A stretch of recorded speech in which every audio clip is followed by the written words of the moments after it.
Thank you. And we're back. Hello, family. Hi, everyone. Thanks for joining us. Yes. Lesson 95. Take it away, sis. I am one self united with my Creator. I am one self united with my Creator. That's a big one, isn't it? Today's idea accurately describes you as God created you. You are one within yourself and one with Him. Yours is the unity of all creation. Your perfect unity makes change in you impossible. You do not accept this, and you fail to realize it must be so, only because you believe that you have changed yourself already. That's the ego right there, yeah? Yeah. Okay. You see yourself as a ridiculous parody of God's creation. So you see yourself as weak, vicious, ugly, and sinful, miserable, and beset with pain. Such is your version of yourself, a self divided into many warring parts, separate from God and tenuously held together by its erratic and capricious maker, to which you pray. He's talking about the ego, right? Right, exactly. It does not hear your prayers, for it is deaf.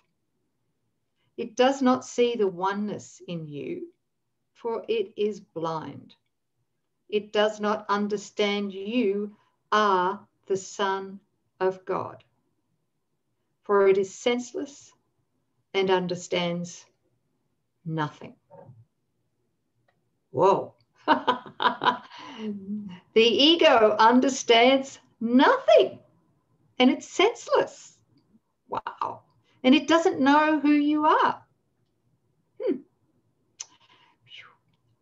Paragraph 3, we will attempt today to be aware only of what can hear and see and what makes perfect sense. We will again direct our exercises towards reaching your one self. He's speaking of the holy self, right? Which is united with its creator. In patience and in hope, we try again today. So before we go into the practice instructions, just a quick recap that out of oneness, the tiny mad idea arose. And we thought, we fell asleep and dreamt the dream that what is one and will always remain one in God splintered off into separation, into billions of private minds in private bodies with separate thoughts, with laws of its own, right? Mm-hmm.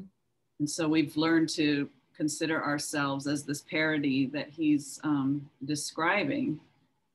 And yet yesterday, or the previous lesson, was that I am as God created me. And this one self with a capital S, that there's really just one Son of God, is how he's asking us to begin to consider ourselves. If I am as God created me, what happens to mythical me? The gap of separation, the one that I think that I've made as a replacement for the Christ itself that we each are, right? Yeah. Yeah. So just thank you. I'm going to work with you on this. Yeah. Yes. Something that was revealed to me by Jesus many years ago, stuck with me, is that mythical me, the personal self that we're so terrified will be eclipsed entirely or annihilated, right?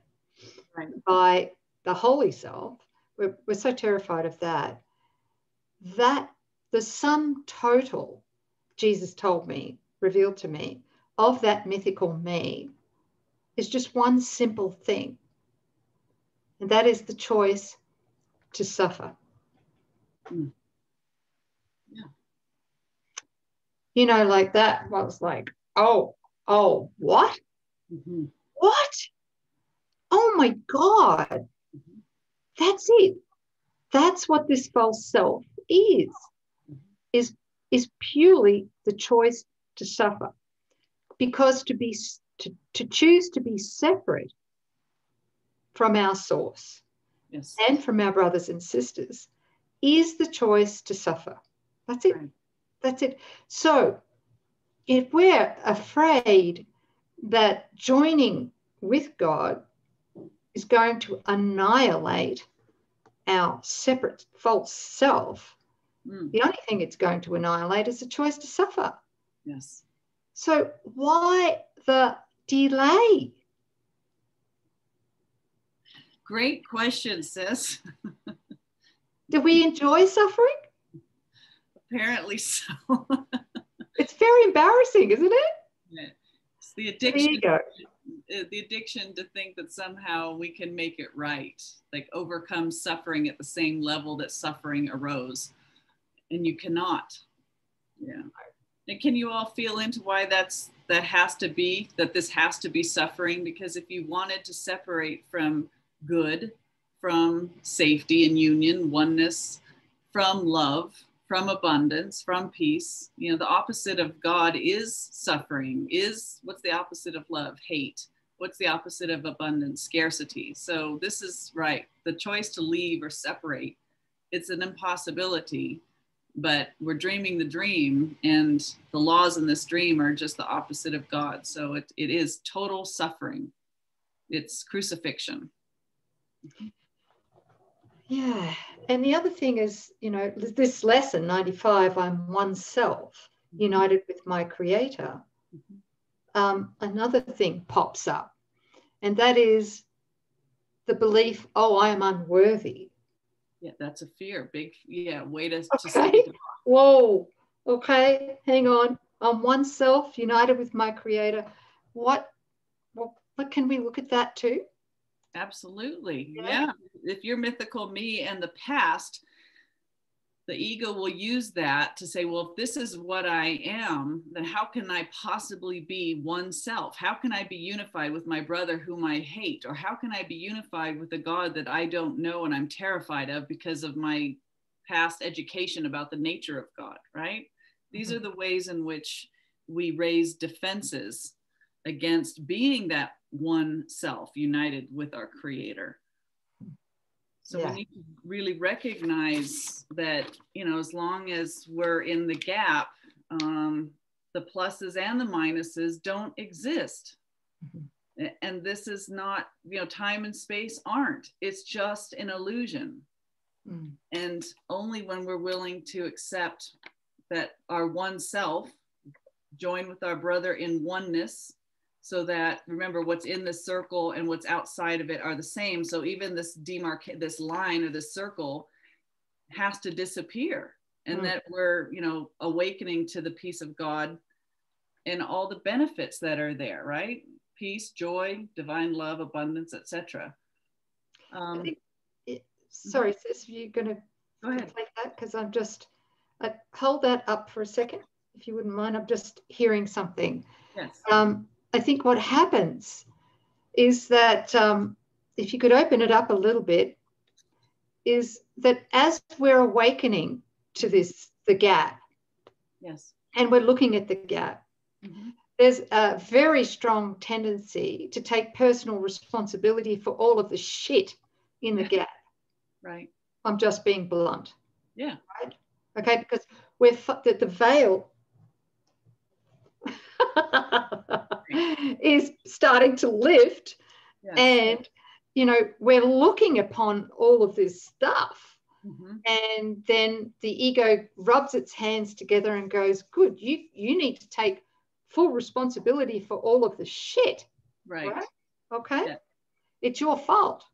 Right. So it's real happy to turn the heat up on the idea that you are responsible for your sins. Right. It does not want you to know that there never was sin, ever, that you've never, ever committed a sin, that you are changelessly, eternally innocent. Right. Right. And so, you know, this is the thing, and you too, you've seen this with hundreds, if not thousands, of course students as they approach these stages of awakening. They get caught up in this whole idea that they need to purify themselves first before they can accept that they're one with their creator, right? And that is not the truth. The truth is that in any holy instant that we're willing to join God's will as God's will, it's done. We've got to remember that God's will is that we are already one. We've just temporarily forgotten it. That's what the atonement and forgiveness is for. In the instant that we accept the atonement, which is the undoing of fear, it's the undoing of the belief in separation. In that moment, we accept his will. In that moment, we are his will. He wills that. So we don't have to clean this. We don't have to clean all this up first. No. Or purify the body. No. And I'll tell you what, the spiritualized ego will spend 20 years trying to clean that shit up. Because it wants to be part of the solution, right? It does. Yes. And I am, you know, what do you call it? How would you say it? I've experienced that. Not me, no. I'm a professional. Oh, you're too pure. Yeah, that's really, right? That's really good. Talk about a detour. Yes. Oh, thank you. So it is in a deep dropping of the mythical me, the whole gap, the dropping of it. It's the turning away from it and claiming ourself, where we are, how we are, and whose we are. I am one self joined. I am one. There's one self, and we are individuated aspects of that one Son, whose name is Christ. And and that's it. And the Father and Son, cause and effect, God and man, one in being. There's just one creation going on. So I am one self united with my Creator. So I'm hearing something else right now, which is that there are some teachings, spiritual teachings, that teach to accept the human self. Well, why doesn't that work? Why can't we accept the human self? Well, we can't judge it. If we're going to judge somebody else, we're also judging ourselves, because once we judge somebody else, okay. You know, all attack is self-attack, wherever we see it, right? So the human self, mythical me, its job is to judge.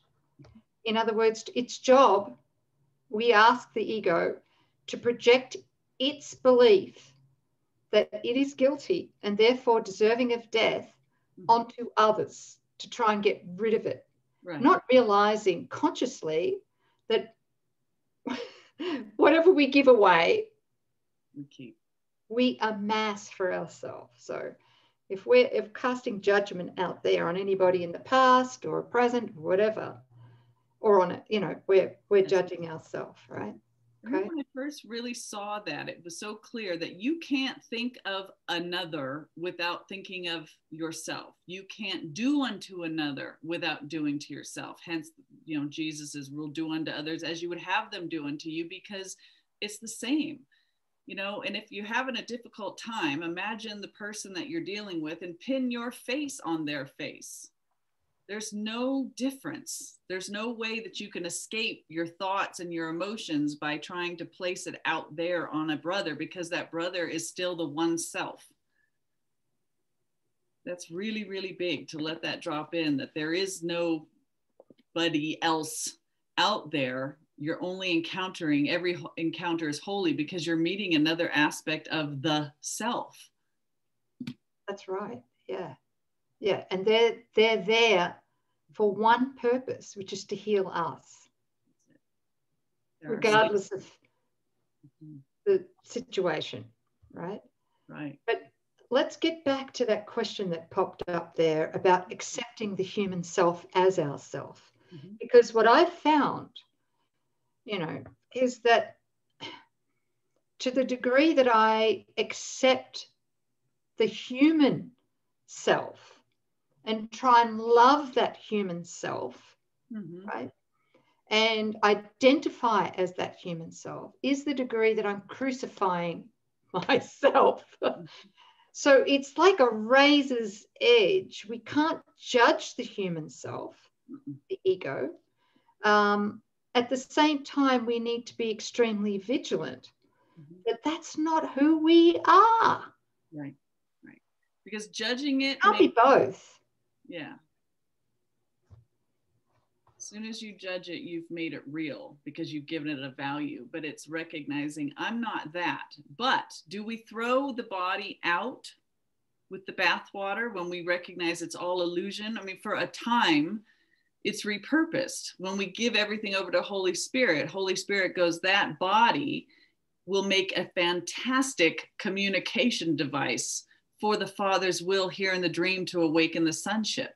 Yeah, beautiful. So there's no sacrifice. It's not like things are ripped out from under you. It's just everything's repurposed for love and not for fear. Yeah, that's a great point. We don't hate, we don't judge. We don't condemn anything. We don't condemn the body. We don't condemn ourself, the human part of ourself. It's not about, it's being bigger than that. It's when we identify as the holy self. Yes. Right? When we identify as the holy self, the light of understanding, the light of the world that we are, really subsumes the darkness of the human self. That's my experience. Yeah. Yep. The mind that's projecting the body becomes whole and healed, and the body is used as a means for the light to enter into the dream. Thank you. It's a big lesson, this oneness, but it's our it's our natural state. You want to keep reading, sis? Sure. We're up to paragraph 4, I think. Yeah. Moving right along. Good. The use of the first 5 minutes of every waking hour for practicing the idea for the day has special advantages at the stage of learning in which you are present. I am one self united with my creator, right?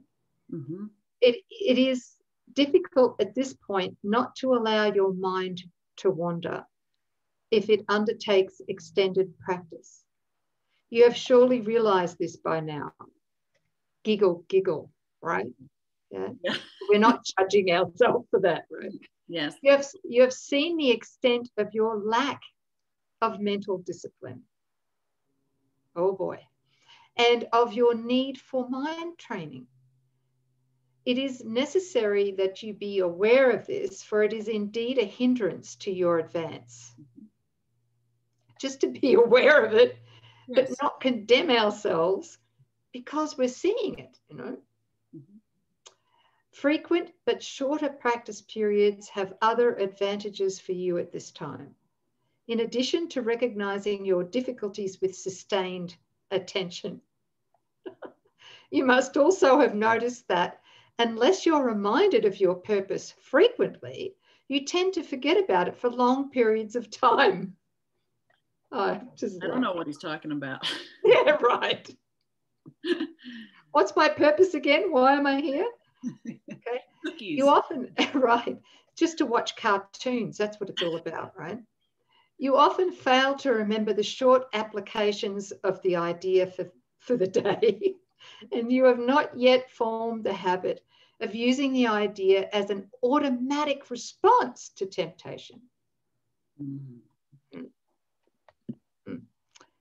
Structure then is necessary for you at this time. Plan to include frequent reminders of your goal and regular attempts to reach it. Regularity in terms of time is not the ideal requirement for the most beneficial form of practice in salvation.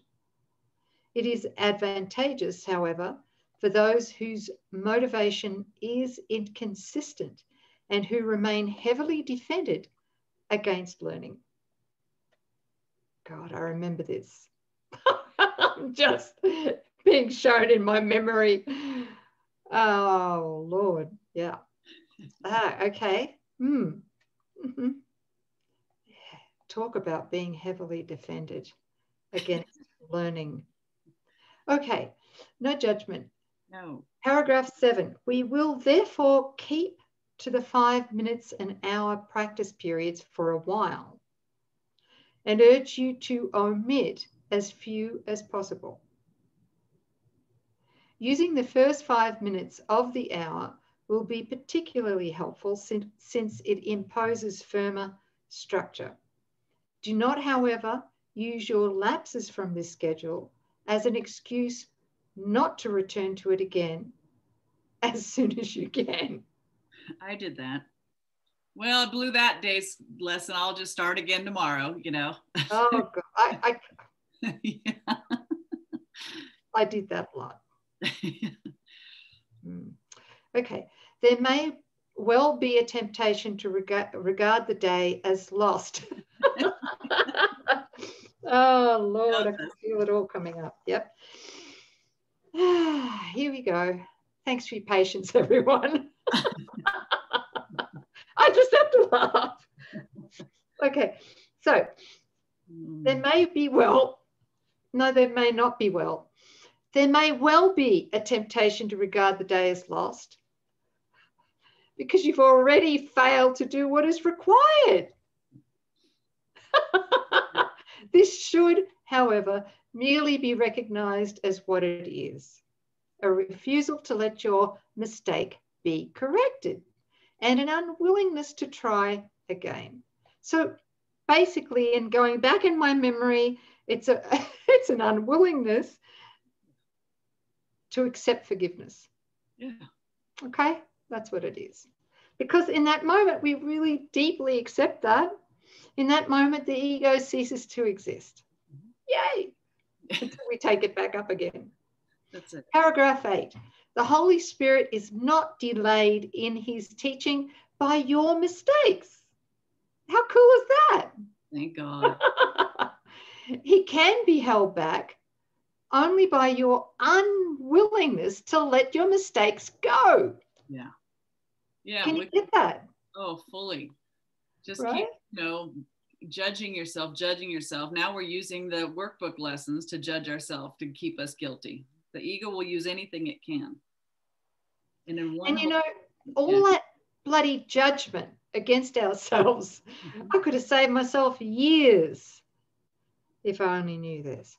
Yeah. All of that self-judgment is simply the ego using that self-judgment as a delaying maneuver, right? Because it thinks that if it can delay you from forgiving yourself, accepting the atonement, then it doesn't need to disappear quite so quickly. And let's just call it what it is. All delay tactics, you guys, of the ego is that ultimately, sorry to be the poop in the punch bowl, but it's to kill the body off before you awaken. It's using time against God. It's using time against your holiness. So all delay that's what it is. Let the clock wind down and out. Exactly. That's what it's for. Yeah. Let us therefore be determined, particularly for the next week or so, to be willing to forgive ourselves. I'll say that again. Take a deep breath. I am willing to forgive myself for believing and siding with the ego's delaying maneuvers, right? So be willing to forgive ourselves for our lapses in diligence and our failures to follow the instructions for practicing the day's idea. This tolerance for weakness will enable us to overlook it, which means to forgive it, rather than give it power to delay our learning. If we give it power to do this through self-judgment, right, we are regarding it as strength and are confusing strength with weakness. My prayer for you is that you get this quicker than I did. Okay. When you fail to comply with the requirements of this course, you have merely made a mistake. That's it. This calls for correction and for nothing else. To allow a mistake to continue is to make additional mistakes based on the first and reinforcing it. It is this process that must be laid aside, for it is but another way in which you would defend illusions against the truth. Can you feel that? Can you feel that? You know, when the temptation comes up to judge ourselves, we've got to go, no, no, no. Okay? I accept my holy self as only God created me. That's it. Nothing else. Just as God created me. So that's it. I am one self united with my Creator. I cannot be anything else. It's impossible. Okay.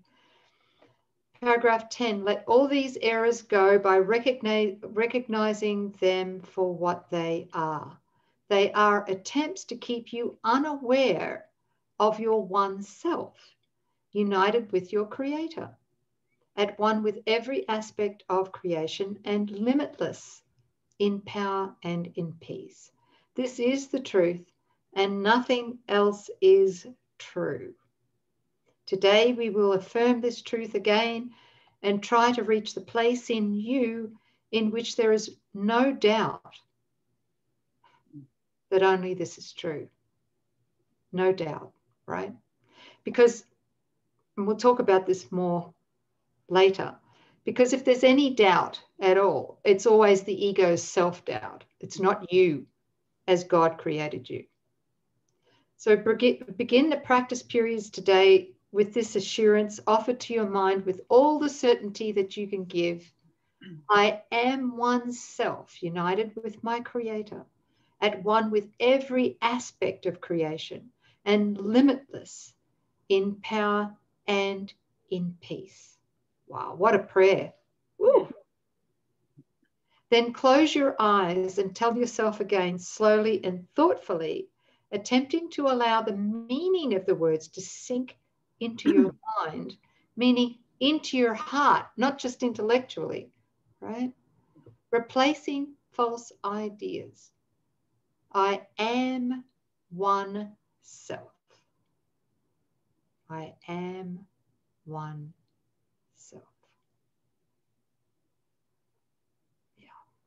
Repeat this several times and then attempt to feel the meaning that the words convey.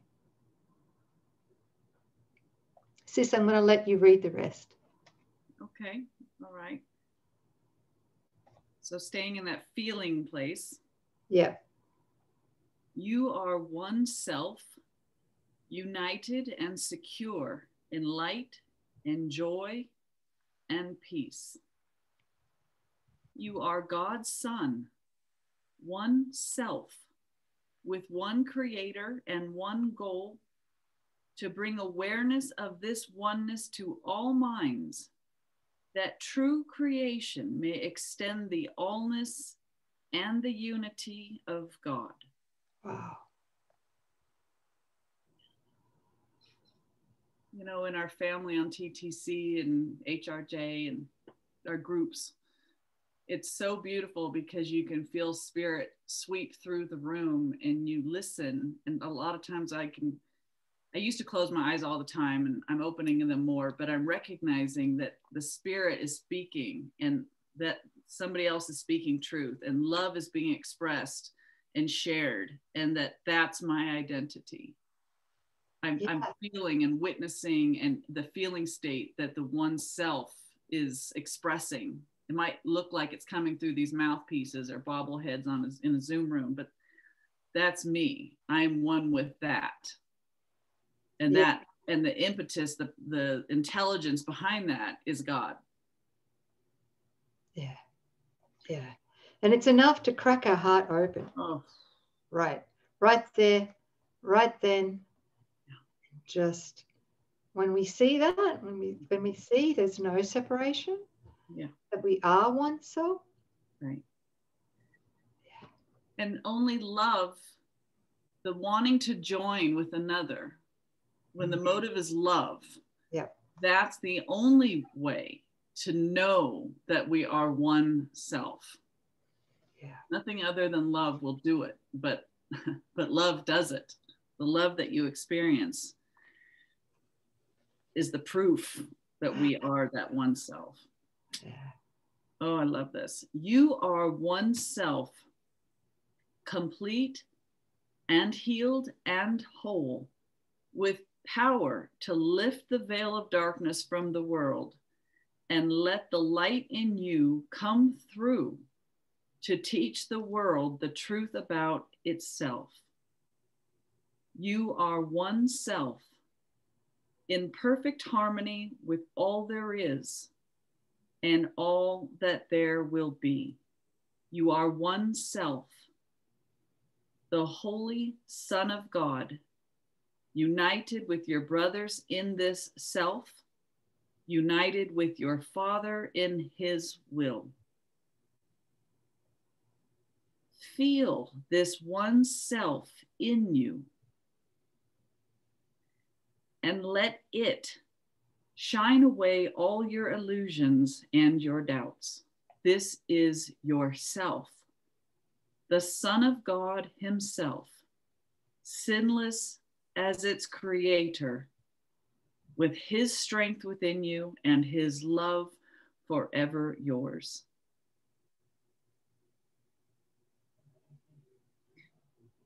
You are one self,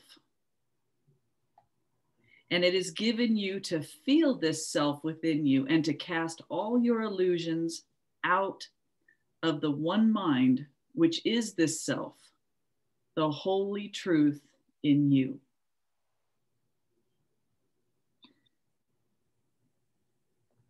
Do not forget today. We need your help, your little part in bringing happiness to all the world. And heaven looks to you in confidence that you will try today. Share then its surety, for it is yours. Be vigilant. Do not forget today. I can feel his great need of us and all the love and patience bringing us the course and his perfect love for us. You know, could we not at least give him this and thank you? Yeah, I'm really feeling it too. Yeah. Thank you. Throughout the day, do not forget your goal. Repeat today's idea as frequently as possible. And understand, each time you do so, someone hears the voice of hope, the stirring of the truth within his mind, the gentle rustling of the wings of peace. Oh boy. Oh, sis, it's just cracked a memory for me. Oof. Oh, my Lord. Brought up a lot of emotion too. Wow. Yeah. You want to share it? Can I? Have we gone over time? This is a very long lesson. I'm going to try and condense it then. Ooh. You want me to finish this paragraph off and then you share? Yeah, good idea. Your own acknowledgement you are one self, united with your Father, is a call to all the world to be at one with you. To everyone you meet today, be sure to give the promise of today's idea and tell him this: you are one self with me, united with our Creator in this self. I honor you because of what I am and what he is, who loves us both as one.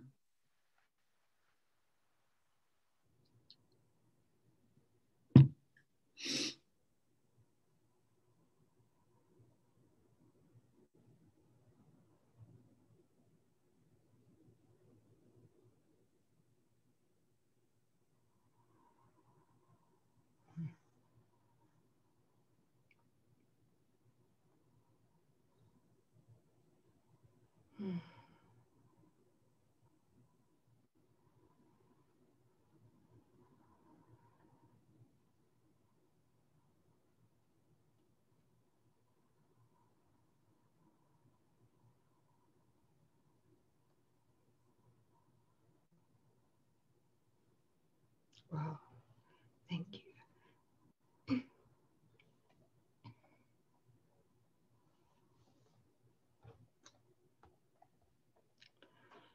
Thank you, sis. Thank you for joining.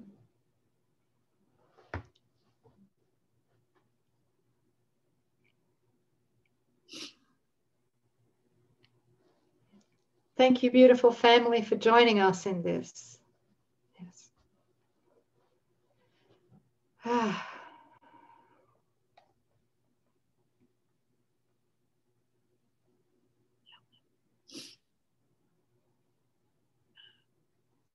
We have no idea the impact that one genuine second of dropping into our heart and really accepting this can do.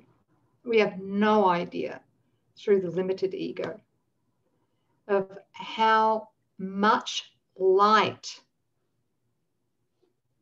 floods in, not just into us, but through us to others. You know, we have no idea.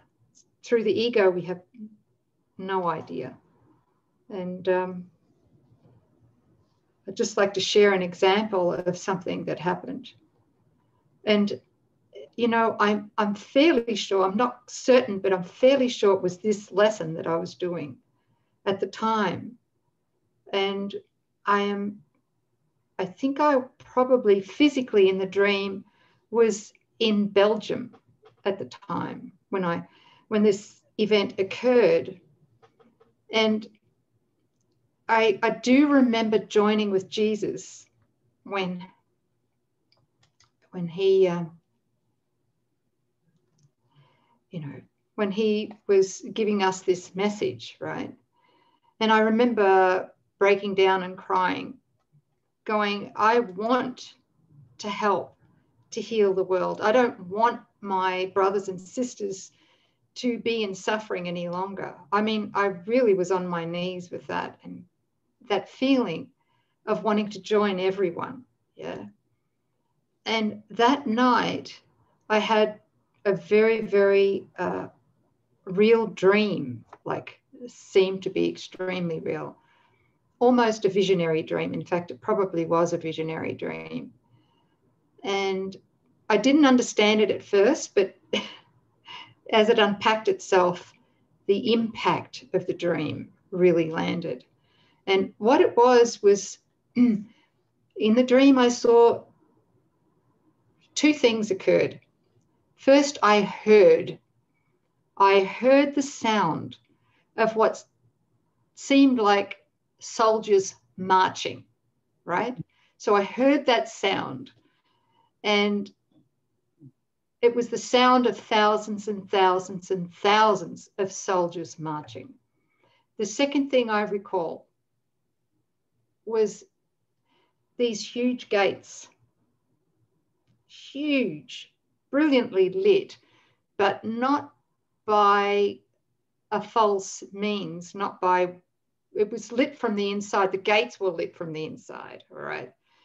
Everything was at first grey and then came to life in vivid colour, colours that I guess the human senses can't understand and can't really see. But in the dream that all came alive, I was hearing these soldiers marching. And then the next thing that happened is I was hearing the sounds of rejoicing. So there was much partying going on, right? Like mega rejoicing. And I was, of course, curious. What is going on? I had the feeling of grace. Grace had overtook me, you know. So I was in a state of grace, but not in a state of understanding what was going on. So I was watching, and I noticed that I was on one side of this humongous, surreal gateway, and that these soldiers were walking towards the gate from the other side. So they were coming towards me. And when I actually saw them, my heart just burst open. I realized I was one with them. I really was one with them. And as they marched through the gate, they were throwing their hats up. You know, it was victory, like major, major victory, state of grace. They were also in a state of grace, these thousands and thousands of soldiers. And as they walked through the gate, I was brought to my knees because they were thanking me. They were thanking me. So it was revealed to me in that moment that what I had done in my simple life was to join in forgiveness. They had accepted that forgiveness, and it felt like the world was healed. That's what it felt like to me. And all that came from this lesson. So I'm cutting the dream short, but I'm just sharing with you. Yeah. That the impact was huge. And really, in a way, it wasn't a dream. It was truth. Of course, it's a dream, but there was a massive, massive healing. Just because one person had accepted the atonement